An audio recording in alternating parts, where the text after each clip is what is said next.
before we get to any of those subject matters, let us begin, as we always do, with Aaron's rundown of what happened while we were away. What happened while we were away, brought to you by Parkland 2.0. It's now being revealed, according to multiple reports, that police in Uvalde, Texas, along with Border Patrol and sheriff's deputies, waited and did not engage with the gunman inside Robb Elementary School for between 30 and 60 minutes after he'd breached the entrance. There are several inconsistencies between different accounts of the timelines of the day, including whether shots were fired when an officer attempted to stop the gunman from entering the school, and questions remain as to why law enforcement didn't engage the shooter earlier in the attack that left 19 kids and at least 2 teachers dead.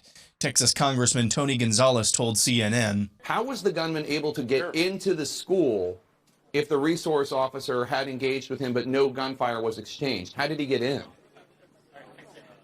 Yeah, so it started at his home. You know, he tragically shoots his grandmother, and then he gets in a vehicle and he drives to the school. It's less than a mile away, so it's really right around the corner. And as he comes to the school, he wrecks. He kind of goes into this ditch, and it's when he got into that ditch is when law enforcement was called and engaged. You know, so that's part of the initial contact. There was no firing that I understand. He actually enters through the back of one of the buildings, through the teacher parking lot, if you will. He immediately enters one room, and then essentially that's when the police, the law enforcement officer, because it's not just police officers, it's sheriffs, it's Border Patrol agents. I mean, everybody came together. People are not even in this county, and they basically cornered him into one room. There are hundreds of children in that school. Part of the story, there's a lieutenant named Javier Martinez, engages this assailant. He takes fire. He actually was wounded. You know, it's tragic to see so many children be murdered, but this could have been a whole lot worse. People like Javier Martinez and Chief Arredondo, they saved hundreds of lives. So that's where you see him get pinned in.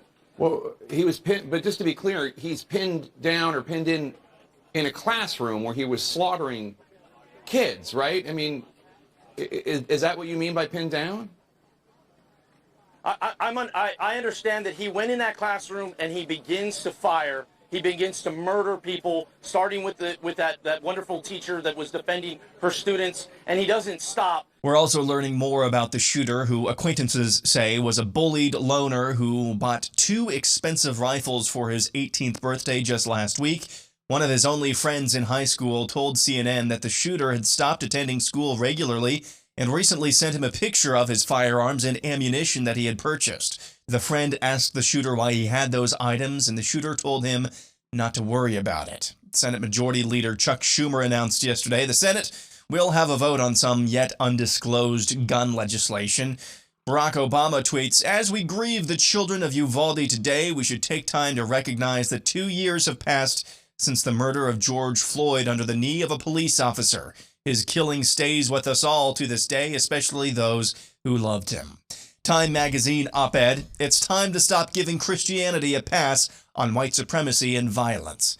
Texas gubernatorial candidate Beto O'Rourke was in Uvalde, Texas yesterday and crashed a press conference held by local law enforcement and Governor Greg Abbott. Sit down. You're out of line and an embarrassment. Sit down. Get out. Shooting is right now, and you are doing nothing. No, he needs to get his ass out of here. This isn't the place to talk to. So this is totally predictable. When you, sir, you're out of line. Sir, you're out of line. Sir, you're out of line. Please leave this auditorium. I can't believe you're a sick son of a bitch that would come to a deal like this to make a political issue. Abbott responded to the incident. There are family members who are crying as we speak.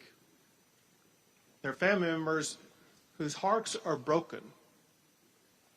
There's no words that anybody shouting can come up here and do anything to heal those broken hearts.